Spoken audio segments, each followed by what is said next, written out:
Hello అండి. రొటీన్‌గా చేసుకునే చపాతీలు కాకుండా ఈ విధంగా బచ్చలి కూరతో అయితే చపాతీలు ట్రై చేసి చూడండి. టేస్ట్ అయితే అదిరిపోతుంది. అండ్ చాలా హెల్తీ కూడా.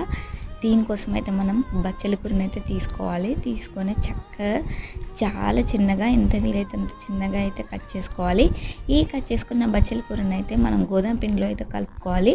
దీంట్లో కొంచెం సాల్ట్ అండ్ వాటర్ వేసుకుంటూ చక్కగా చపాతీ పిండిలాగా అయితే కలుపుకొని ఒక 5 మినిట్స్ అయితే మూత పెట్టుకొని పక్కన పెట్టుకోవాలి. ఇలా పక్కన పెట్టుకున్న పిండిని మంచిగా చపాతీలాగా అయితే చేసుకోవాలి.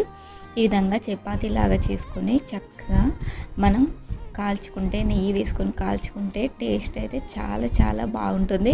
అండ్ ఇదైతే పెరుగు పచ్చడితో ట్రై చేయండి. మన వీడియో కనుక నచ్చినట్లయితే లైక్, షేర్, కామెంట్ చేయండి. ఇలాంటి హెల్తీ అండ్ సింపుల్ రెసిపీస్ కోసం మన ఛానల్ అయితే సబ్స్క్రైబ్ చేసుకోండి. Thank you for watching.